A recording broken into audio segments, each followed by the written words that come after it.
Tudo bem, sextano? Tudo tranquilo? Mais uma aulinha de geografia. Na aula passada, se vocês se lembrarem, no último vídeo que eu fiz, a gente falou do quê? Agentes internos do relevo. São agentes que vêm do interior do nosso planeta. Dessa vez, eu passei uma atividade que fala sobre os agentes internos e também dos externos. Portanto, hoje a gente vai falar dos agentes externos do relevo, tá?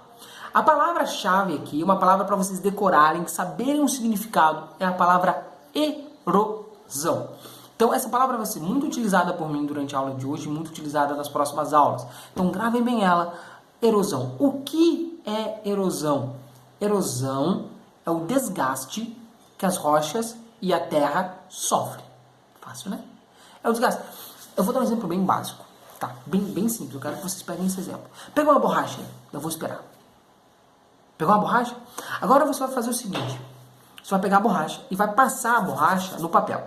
Passou? O que aconteceu com a borracha? Ela não soltou um farelo? Agora imagina que essa borracha é uma rocha.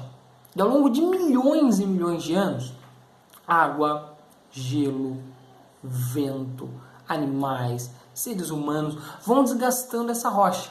Essa rocha também solta uma espécie de farelo, que a gente chama de detrito. Então, isso acontece com a rocha e com o nosso planeta. Então, isso é erosão. Erosão é quando uma rocha, ou a parte da Terra, ou a nossa crosta terrestre, ela é desgastada. Vamos pegar, então, um livro. Vamos abrir o livro na página 136 e vamos ler. São agentes externos do relevo os elementos naturais como as chuvas, os rios e os mares, e também os seres humanos. A ação dos elementos da natureza desgasta as rochas, é o que eu estou falando sobre erosão. Esse processo recebe o nome de intemperismo. Erosão é o produto do intemperismo. O intemperismo, sabe quando você passou durante esse movimento, a gente chamaria esse movimento de intemperismo. Difícil, né? O intemperismo é quando a água bate na rocha, quando o vento bate na rocha, quando alguma coisa bate na rocha. Vocês aprenderam sobre os tipos de rocha em ciências esse ano ainda, antes mesmo de começarmos as aulas remotas. Ao serem desgastadas, as rochas soltam partículas dos minerais que se formam, que é o farelo que eu falei. Esse material é removido e transportado e depositado nas áreas mais baixas. Normalmente isso acontece do topo de uma montanha, de um morro, de uma serra, de um planalto, e é jogado para a parte de baixo, normalmente para a planície ou para a depressão. Esses processos recebem o nome de erosão. A erosão é esse processo inteiro, do intemperismo até o depósito do material. A erosão é um processo natural que pode ser acelerado pelas ações humanas, como a retirada de vegetação, práticas agrícolas, criação de gado, etc, etc, etc, etc, etc. Vamos ver os principais. Aqui na página 137 tem as fotos. A gente consegue ver como a erosão modifica. Tá vendo aqui? A primeira foto, a foto número 1, são as dunas de Jijoca, na cidade de Jericoacoara, no Ceará. Como o relevo das dunas é modificado? O vento bate na areia e essas dunas modificam de lugar. Elas ficam mais altas ou mais baixas, porque o vento bate na areia, a areia é levada de um lugar para outro, modificando o relevo. A número 2 é o Fjord de Geiranger, na Noruega. Um fiord é uma área de geleira que é uma área de relevo feitos na geleira. O que significa isso? Significa que durante milhões de anos, esses paredões que a gente consegue ver na foto 2, tanto daqui quanto na página 137, o gelo, quando derrete, foi desgastando e foi gastando a rocha, foi abrindo literalmente buracos na rocha. Então isso tá vendo aqui do lado? Isso tudo era uma rocha só, mas o gelo e a água foram levando partes das rochas aos longos de milhões e milhões de anos e foram cavando na rocha. Todo mundo já ouviu falar água mole em pedra dura, tanto bate até que fura. É um exemplo básico de erosão. A água fica ali durante milhões de anos, o gelo, a água e o vento, modificando aquilo, gastando aquilo e vai cavando literalmente na rocha. Os seres humanos agem sobre o relevo de diversas maneiras, fazendo cortes em morros e abrindo túneis. Todo mundo já passou num túnel, todo mundo já passou numa estrada que sobe e desce morro. Para a construção de vias de circulação, aterrando e aplainando terrenos para realizar construções, explorando os recursos minerais, etc. Eu sei que tem muita gente aí que está me assistindo que mora em morro. É um jeito de modificar o relevo. Ou tu mora, tua casa é assim. Não, tua casa é reta. Então, foi modificado ali o relevo, feito uma parte plana e tal. Isso é modificar o relevo também. Beleza? Fácil, né? O relevo, ele nos transforma na segunda parte da nossa aula, que é a formação dos solos. As formas de relevo estão recobertas pelo solo, ou seja, o solo está em cima das partes do relevo. Que a gente chama ele de terra. Sabe terra? Quando a gente pega alguma coisa, terra, barro, terra, aquilo é o solo. O solo é a camada viva, superficial da crosta terrestre, que está em constante transformação. É constituído por minerais, que são as rochas, organismos, ou seja, organismos vivos e mortos, pode ser um animal morto que foi enterrado pelo tempo, pode ser árvores, pode ser plantas, água, tem água no solo, e ar. Né? O solo se origina a partir do desgaste da rocha e o processo que ocorre ao longo do tempo. A gente consegue ver a imagem que está aqui embaixo, provavelmente, vou botar ela aqui estendida. A gente consegue ver uma rocha que é recém-exposta, um solo jovem, o solo intermediário e o solo maduro.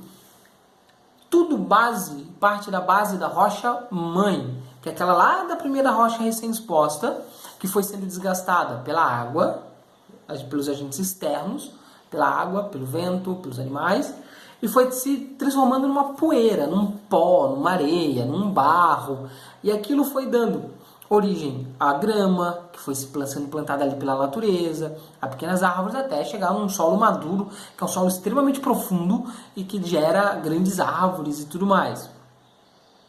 E ele é formado de cima para baixo, não de baixo para cima. Então, as partes mais superficiais da rocha-mãe são desgastadas primeiro. Rocha-mãe é a rocha que dá origem ao solo. Solos arenosos, por exemplo, são formados por arenito. Solos de cor avermelhada têm origem nas hematitas. Sabe aquele barro vermelho que a gente vê bem, que tem origem numa rocha chamada hematita. Mas pode acontecer de um mesmo tipo de rocha dar origem a diferentes tipos de solo, por causa da maior influência de elementos naturais, como clima, relevo, ou seja, essa rocha, ela dá origem ao solo, nas solos diferentes, mas ela não dá origem ao solo sozinha. Tudo que está em volta dela influencia, desde o clima, um clima mais quente, um clima mais chuvoso, um clima mais frio, até mesmo os materiais orgânicos, se passam muitos ou poucos animais, se tem muita ou pouca vegetação próxima, tudo isso modifica a origem do solo, certo? E